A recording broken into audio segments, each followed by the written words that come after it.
Fala galera, voltamos! Agora para tratar de um tema muito interessante, que é a questão dos países emergentes e ou em desenvolvimento.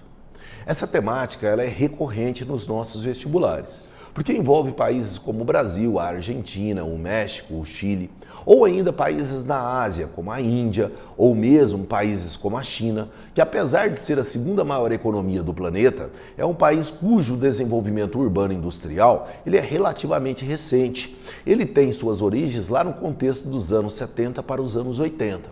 Então, os emergentes são aqueles países que passaram por um processo de industrialização recente. E que tipo de questão que aparece para nós? Vamos entender usando um exemplo? Olha só, o que nós preparamos para vocês?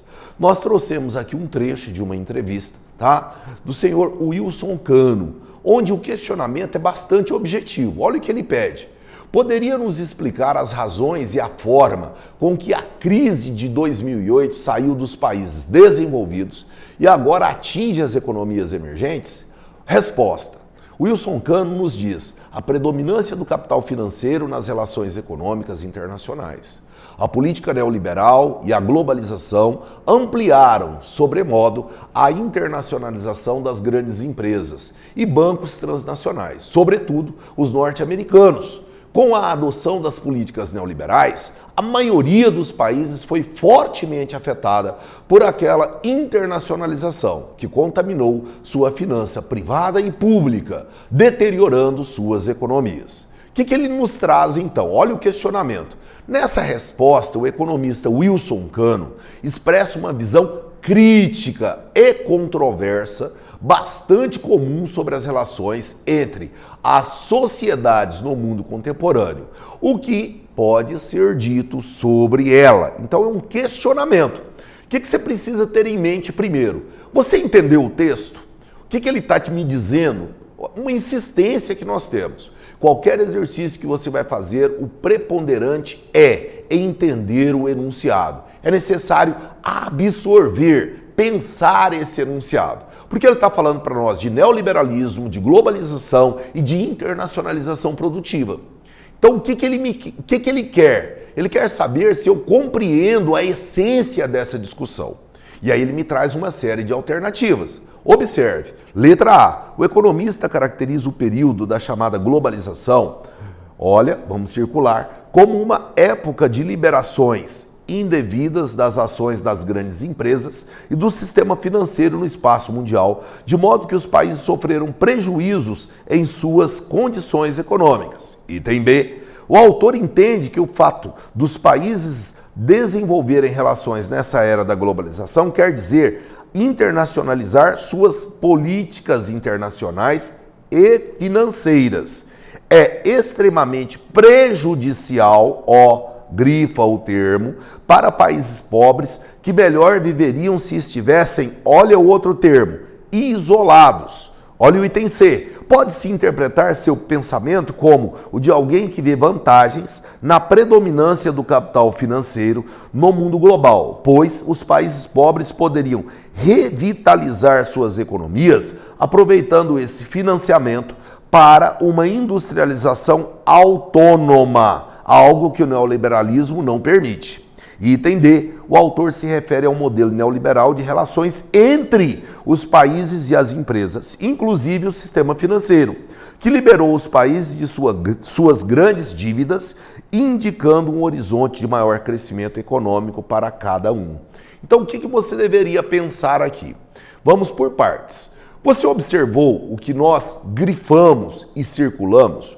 Por que é muito importante você entender isso? Porque isso vai ser o fator que vai eliminar ou vai confirmar que aquele item é correto conforme o texto. Então, se você percebeu de forma bem clara, o que eu grifei, o que eu circulei, são pontos que são definidores da questão. Porque se você observar o item D, olha o que ele fala. Ele fala e o autor se refere a um modelo neoliberal de relações entre países que... Olha só o que ele diz lá no final, indicando um horizonte de maior crescimento econômico para cada um. Não é uma economia globalizada? Então essa alternativa ela é contraditória à ideia de globalização, porque a mundialização ou internacionalização do capital não me permite isso. Olha o item C, ele repete a ideia. Olha o que nós circulamos. autônoma, uma industrialização autônoma. Como? Se o capital está internacionalizado. Então eu já elimino esse item também. Olha o item B de bola. O autor entende que o fato dos países desenvolverem relações nessa era da globalização, olha o que ele quer, olha só, quer dizer de internacionalizar suas políticas financeiras é extremamente prejudicial. Eu estou contradizendo a ideia do próprio texto. Eu não posso marcar essas alternativas.